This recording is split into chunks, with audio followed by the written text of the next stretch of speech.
नमस्कार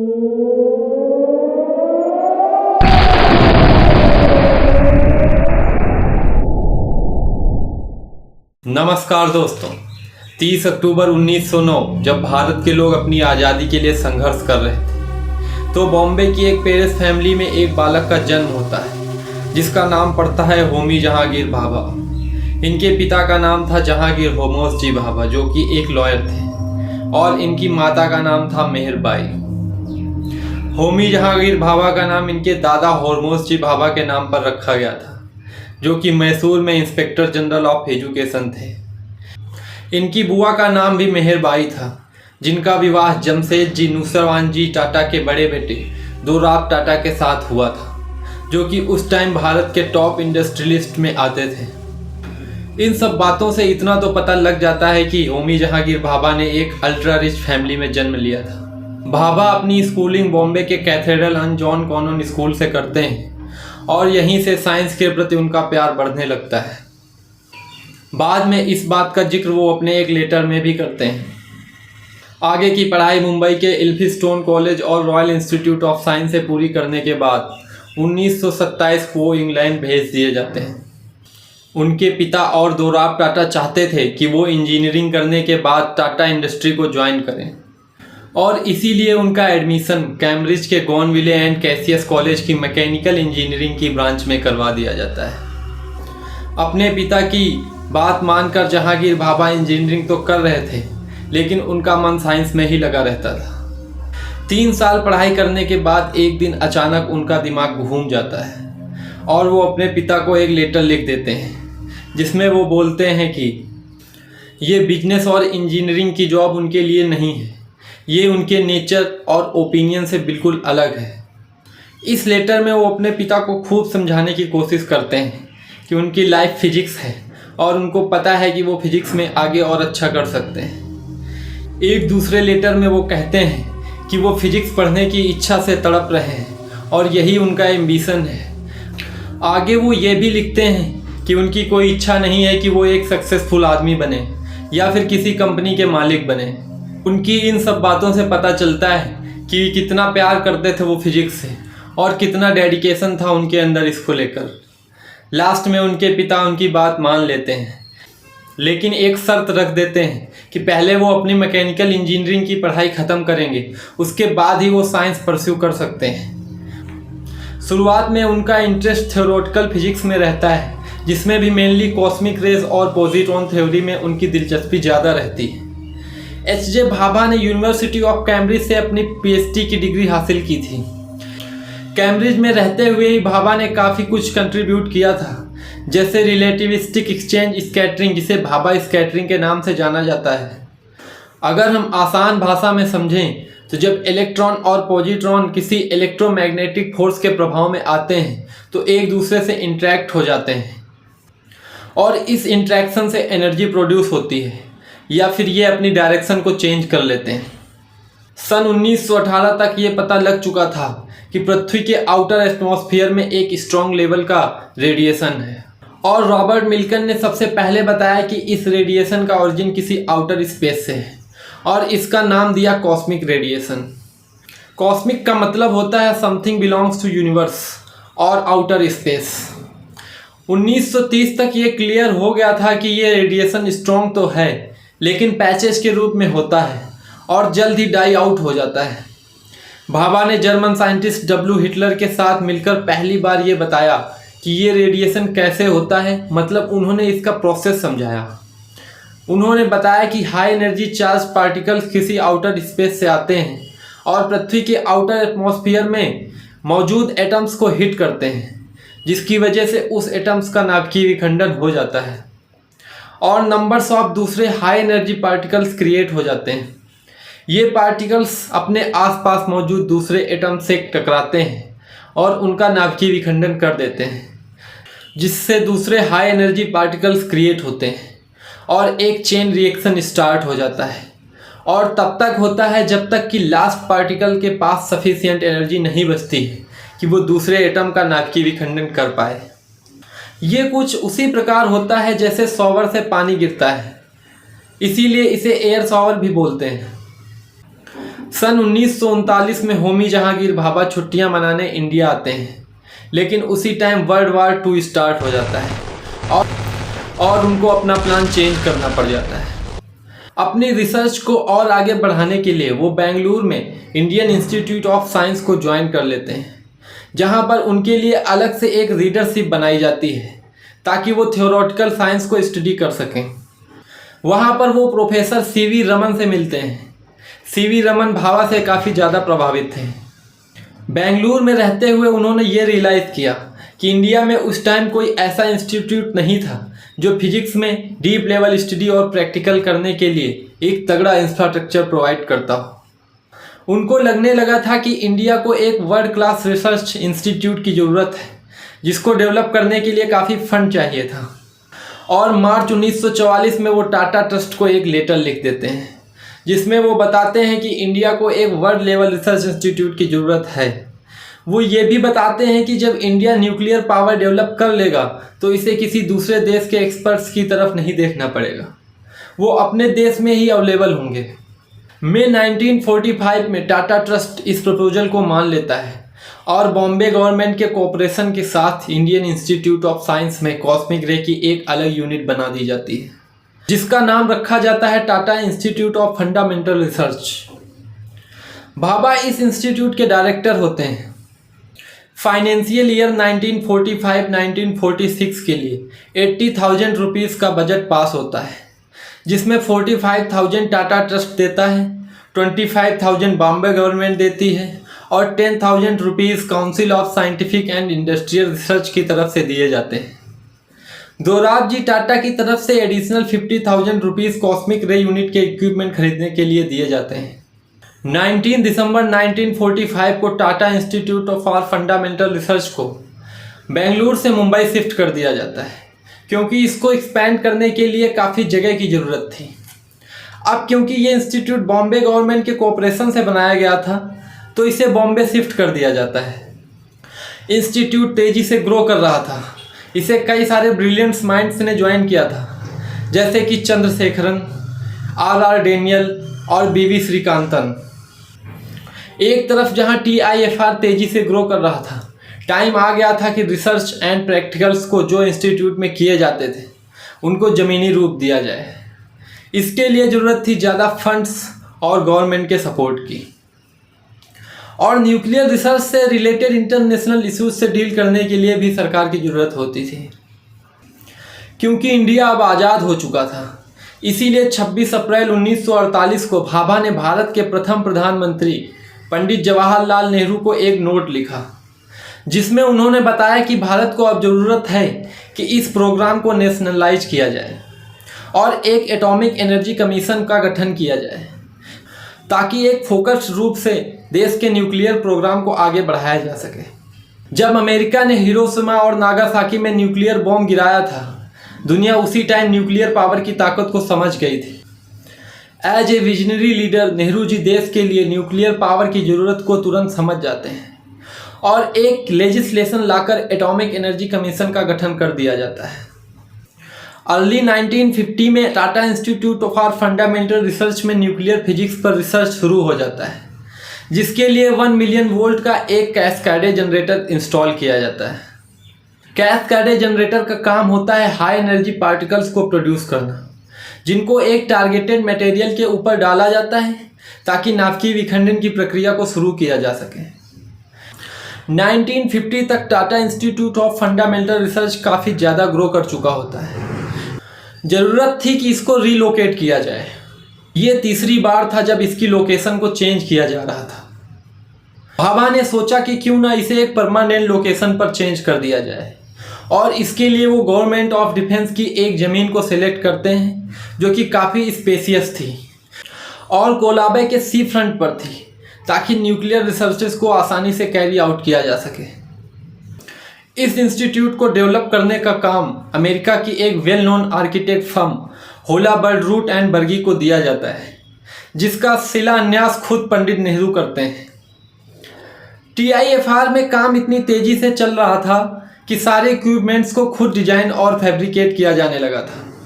MGK मेनन और GS Gokhale के गाइडेंस में प्लास्टिक बैलून को बनाने की टेक्नोलॉजी को परफेक्ट किया जाता है। प्लास्टिक बैलून्स का यूज एटमॉस्फेरिक साइंस, एस्ट्रोनॉमी और स्पेस एक्सप्लोरेशन के लिए किया जाता है। 1950 आते आते TFIR ने खुद के कई सारे एक्सीलरेटर्स डेवलप कर लिए थे, जिनका यूज चार्ज पार्टिकल्स की स्पीड को वेरी हाई स्पीड पर ले जाने के लिए किया जाता था। इनको लगभग लाइट की स्पीड तक ले जाया जाता था। रिलेटेड सपोर्टिंग ग्रुप जैसे सॉफ्टवेयर टेक्नोलॉजी, सेमीकंडक्टर टेक्नोलॉजी और एक्सीलरेटर भी अब धीरे धीरे काफ़ी डेवलप कर चुके थे। TFIR अब तक देश के एटॉमिक एनर्जी प्रोग्राम का बर्थ प्लेस बन चुका था और यहीं से एटॉमिक एनर्जी कमीशन, जो कि 1946 में बनी थी, का असली काम शुरू हो जाता है। एटॉमिक एनर्जी कमीशन ने देश के नेचुरल रिसोर्सेज का सर्वे शुरू करवा दिया था, स्पेशली यूरेनियम और थोरियम का, ताकि फ्यूल की रिक्वायरमेंट की ज़रूरत को देश में ही पूरा किया जा सके। जैसे जैसे एटॉमिक एनर्जी प्रोग्राम का काम आगे बढ़ रहा था, भाभा को रियलाइज हुआ कि केवल एटॉमिक एनर्जी कमीशन, जो कि एक पॉलिसी मेकिंग बॉडी थी, से काम नहीं चलेगा। इसके लिए ज़रूरत थी एक प्रॉपर डिपार्टमेंट की, जो इस प्रोग्राम को फंड कर पाए और प्रोग्राम को आगे बढ़ाने के लिए ज़रूरी फैसिलिटीज़ को प्रोवाइड करा पाए, जिसके लिए वो फिर एक बार पंडित नेहरू से बात करते हैं और 1954 में नेहरू गवर्नमेंट के द्वारा डिपार्टमेंट ऑफ एटॉमिक एनर्जी को सेटअप कर दिया जाता है, जो सीधे प्रधानमंत्री के अंडर फंक्शन करता है। सेम मॉडल आज भी फॉलो किया जाता है। 15 मार्च 1955 को एटॉमिक एनर्जी कमीशन की एक मीटिंग में पहला स्विमिंग पूल रिएक्टर बनाने का डिसीजन लिया जाता है। मिस्टर AS राव के अंडर में रिएक्टर कंट्रोल डिवीजन रिएक्टर के डिजाइन और इंटायर कंट्रोल सिस्टम को डेवलप करता है, जबकि मिस्टर NB प्रसाद के अंडर में इंजीनियरिंग डिपार्टमेंट इसकी इंजीनियरिंग ड्राइंग प्रिपेयर करता है। इस रिएक्टर के लिए फ्यूल यूनाइटेड किंगडम की तरफ से प्रोवाइड किया जाता है, क्योंकि इंडिया के पास उस टाइम तक एनरिच्ड यूरेनियम नहीं था। एक साल की मेहनत के बाद ये रिएक्टर 4 अगस्त 1956 को बनके तैयार हो जाता है, जिसका नाम होता है अप्सरा। बेसिकली ये एक रिसर्च रिएक्टर था। अप्सरा ने पहली बार self sustaining nuclear chain reaction से एटॉमिक एनर्जी को प्रोड्यूस किया था। शुरुआत में तो सारे रिसर्च TIFR में ही किए गए, लेकिन जल्द ही एक नई लेबोरेटरी की ज़रूरत महसूस होने लगी थी, जो पूरी तरह से इसी के लिए डेडिकेटेड हो। एटॉमिक एनर्जी इस्टेब्लिशमेंट के लिए भाभा ने 1200 एकड़ की एक लैंड चूज की थी, जिसके एक तरफ तो ट्रॉम्बे हिल थी और दूसरी तरफ बॉम्बे हार्बर का पानी था। 20 जनवरी 1957 को पंडित जवाहरलाल नेहरू के द्वारा एटॉमिक एनर्जी इस्टेब्लिशमेंट ट्रॉम्बे देश को समर्पित कर दिया जाता है। उस टाइम उन्होंने बोला था कि कोई भी व्यक्ति फ्यूचर को प्रेडिक्ट नहीं कर सकता है, लेकिन फिर भी मैं अपनी गवर्नमेंट और देश की आने वाली गवर्नमेंट्स की तरफ से ये कहता हूँ कि चाहे जो भी हो जाए, परिस्थितियाँ चाहे जो भी हों, न्यूक्लियर पावर का यूज कभी भी इविल पर्पसेस के लिए नहीं किया जाएगा। इस टाइम तक इंडिया के पास कोई ऐसा फ्यूल नहीं था जिसका यूज वो सेल्फ सस्टेनिंग न्यूक्लियर फिजन के लिए कर सके। कुछ ही फिजिल मटेरियल्स जैसे यूरेनियम 235, यूरेनियम 233 और प्लूटोनियम 239 है, जिसका use self sustaining nuclear fission के लिए किया जा सकता था, और ये सब इंडिया के पास नहीं थे। और यही अगली चुनौती थी इंडियन साइंटिस्ट के लिए। भारत के पास यूरेनियम ग्लोबल यूरेनियम का 2% था, जबकि थोरियम ग्लोबल थोरियम का 25% था। इंडिया के हिसाब से अगर हम थोरियम को प्रोसेस करके यूरेनियम 233 बना लेते हैं, जो कि थोरियम 232 का आइसोटोप है, तो हम फिजिल फ्यूल में सेल्फ रिलायबल हो सकते हैं। और यहाँ पर काम में आता है ब्रीडर रिएक्टर। ब्रीडर रिएक्टर का काम होता है ये जितना फिजिल फ्यूल कंज्यूम करता है उससे ज़्यादा प्रोड्यूस करता है। मेनली ये आइसोटोप प्रोड्यूस करता है। इंडिया अभी तक ब्रीडर रिएक्टर बनाने की एक्सपर्टीज हासिल नहीं कर पाया था, जिसके लिए वो कनाडा से असिस्टेंट लेता है। इंडिया और कनाडा मिलकर एक ब्रीडर रिएक्टर तैयार करते हैं, जिसका आधा खर्च इंडिया उठाता है और आधा खर्च कनाडा उठाता है। कनाडा ये सब इसीलिए कर रहा था क्योंकि वो अपनी कंपनीज को इंटरनेशनल मार्केट का एक्सेस देना चाहता था, और इससे उसके डिप्लोमेटिक टाइज भी मजबूत होते थे। इसके अलावा कनाडा के पास यूरेनियम इनफ मात्रा में था, जिसके लिए वो इंटरनेशनल मार्केट की तलाश कर रहा था। 1960 में ये रिएक्टर बनकर तैयार हो जाता है। इस रिएक्टर का यूज इंडियन साइंटिस्ट अपनी रिसर्च के लिए करते हैं, साथ ही साथ इससे प्लूटोनियम 239 बनाया जाता है जो यूरेनियम 238 का आइसोटोप होता है। हालांकि इंडिया ने अभी भी थोरियम 232 का आइसोटोप बनाना नहीं शुरू किया था क्योंकि ये उतना कास्ट इफेक्टिव नहीं था। इसके लिए इंडिया को एडवांस रिएक्टर्स की ज़रूरत थी जो अभी वो डेवलप नहीं कर पाया था। अब इंडिया के पास एक ऐसा फिजिल फ्यूल था जिसका यूज न्यूक्लियर पावर प्रोडक्शन और न्यूक्लियर वेपन बनाने में किया जा सकता था और ये था प्लूटोनियम 239। 24 जनवरी 1966 को एयर इंडिया की बोइंग 707 फ्लाइट मोंट ब्लैंक में क्रैश हो जाती है और इसमें सवार सारे यात्रियों की मौत हो जाती है। दुर्भाग्य से सर होमी जहांगीर भाभा भी इसी फ्लाइट में सवार रहते हैं जो कि इंटरनेशनल साइंटिफिक एडवाइजरी कमेटी को अटेंड करने के लिए वियना जा रहे थे। ये भारत के लिए एक करारा झटका था। सर भाभा एक विजनरी, डेडिकेटेड और ट्रू पैट्रियट थे और हमेशा रहेंगे। सर भाभा को इस महान कार्य के लिए father of Indian nuclear programme के नाम से पुकारा जाने लगा था और उनके सम्मान में एटॉमिक एनर्जी एस्टेब्लिशमेंट का नाम भाभा एटॉमिक रिसर्च सेंटर रख दिया गया था। डॉक्टर विक्रम साराभाई ने एटॉमिक एनर्जी कमीशन के चेयरमैन के रूप में टेक ओवर किया था। भारत के डिस्प्यूट पाकिस्तान और चाइना के साथ काफ़ी बढ़ गए थे। भारत चाइना के साथ 1962 का वार भी लड़ चुका था। 1964 में चाइना अपने न्यूक्लियर टेस्ट करता है जिसने भारत पर एक एडिशनल सिक्योरिटी थ्रेट इम्पोज कर दिया था। इसको काउंटर करने के लिए और ग्लोबली अपनी टेक्नोलॉजी को प्रूव करने के लिए इंडिया भी अपना पहला न्यूक्लियर टेस्ट करवाने की तैयारी शुरू कर देता है। ये एक टॉप सीक्रेट मिशन था जिसकी जानकारी सिर्फ कुछ ही लोगों को थी। मिशन से जुड़े हुए कामों के लिए अलग अलग टीमें बनाई गई थी और हर टीम को केवल अपनी स्पेसिफिक काम की ही जानकारी थी। टेस्ट से रिलेटेड कम्युनिकेशन को मिनिमाइज कर दिया गया था और अगर कम्युनिकेशन करना भी पड़ता था तो सिक्योर चैनल्स का यूज किया जाता था। इस मिशन को कवर प्रोवाइड करने के लिए इंडियन मिलिट्री ने टेस्ट साइट पर एक्सरसाइज और अदर रूटीन एक्टिविटीज शुरू कर दी थी ताकि देखकर ऐसा लगे कि जैसे कोई नॉर्मल मिलिट्री एक्सरसाइज हो रही हो। 18 मई 1974 को सुबह के 8:05 पर थार मरुस्थल के पोखरण टेस्ट रेंज में बुद्ध पूर्णिमा वाले दिन इंडिया अपना पहला सक्सेसफुल न्यूक्लियर टेस्ट कंडक्ट कर देता है और इसे कोड नेम दिया जाता है स्माइलिंग बुद्धा। न्यूक्लियर टेस्ट होते ही दुनिया भर से रिएक्शंस आने शुरू हो जाते हैं जो कि स्वाभाविक था। बहुत सारे western countries including USA and Canada ने बढ़ते हुए न्यूक्लियर वेपन और इसके इम्प्लीकेशंस पर चिंता जाहिर करते हैं। इस टेस्ट में प्लूटोनियम 239 का यूज किया गया था जो कि कनाडा के हेल्प से बनाए गए रिएक्टर से प्रोड्यूस किया गया था। कनाडा अपने असिस्टेंट को वापस ले लेता है क्योंकि यहाँ पर कनाडा के साथ विश्वासघात होता है। कनाडा ने इंडिया की हेल्प करते टाइम एक एग्रीमेंट किया था कि भारत इस टेक्नोलॉजी का यूज केवल पीसफुल एक्ट्स के लिए करेगा। इसके अलावा UK, France, Germany, USA, Canada सहित कई अन्य देशों ने इंडिया पर सैंक्शन भी लगा दिए थे और न्यूक्लियर टेक्नोलॉजी ट्रांसफ़र को रिस्ट्रिक्ट कर दिया था। ये सब देश न्यूक्लियर वेपन्स को बढ़ाने से रोकना चाहते थे जिसके लिए इन्होंने एक नॉन प्रोलिफरेशन ट्रीटी बनाई थी। इस ट्रीटी में 5 कंट्रीज यूएसए, रसिया, चाइना, फ्रांस और यूके को न्यूक्लियर वेपन स्टेट डिक्लेयर कर दिया गया था और बाकी कंट्रीज़ को बोला जाता था कि इस ट्रीटी को साइन कर लो और इसके बदले में हम तुम्हें सुरक्षा प्रोवाइड करेंगे। अगर कोई देश तुम पर न्यूक्लियर अटैक करता है तो हम उसके अगेंस्ट में तुम्हारी तरफ से लड़ेंगे और तुमको न्यूक्लियर टेक्नोलॉजी का एक्सेस भी दिया जाएगा जिसका यूज़ तुम पीसफुल तरीके से कर सकते हो। इस ट्रीटी में यह भी प्रोविज़न था कि न्यूक्लियर स्टेट्स धीरे धीरे अपने न्यूक्लियर आर्सेनल को कम करेंगे। इंडिया ने इस ट्रीटी को साइन नहीं किया था क्योंकि इंडिया इसे एक प्रकार का डिस्क्रिमिनेशन मानता था जो कि सही भी था। इसमें केवल न्यूक्लियर स्टेट्स का ही फायदा था। इतने सारे सैंक्शंस और न्यूक्लियर टेक्नोलॉजी ट्रांसफ़र पर रिस्ट्रिक्शन लग जाने के बाद इंडिया ने सेल्फ रिलायंस पर फोकस करना शुरू कर दिया था। इंडिया ने fast breeder test reactor develop किया था जो 1985 में ऑपरेशनल हो गया था। इंडिया ने न्यूक्लियर प्रोग्राम, इंफ्रास्ट्रक्चर और रिसर्च पर हैवीली इन्वेस्ट किया था। हालांकि पोखरण 1 के सक्सेसफुल होने के बाद भी इंडिया ने अपने आप को एक न्यूक्लियर स्टेट डिक्लेयर नहीं किया था।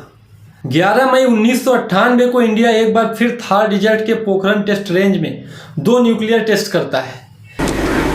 Today, at 15:45 hours, India conducted 3 underground nuclear tests in the Pokhran range. जिसे शक्ति 1 और शक्ति 2 नाम दिया गया।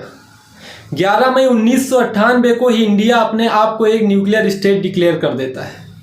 13 मई 1998 को 3 टेस्ट किए जाते हैं जिन्हें शक्ति 3, शक्ति 4 और शक्ति 5 बोला गया। इस बार के टेस्ट ज़्यादा एडवांस और ज़्यादा पावरफुल थे। इस बार इंडिया ने एटॉमिक बॉम्ब के साथ साथ थर्मोन्यूक्लियर बॉम्ब भी एक्सप्लोड किया था, जिसे हाइड्रोजन बॉम्ब भी कहते हैं। हाइड्रोजन बॉम्ब एटॉमिक बॉम्ब से कई गुना ज़्यादा पावरफुल रहता है।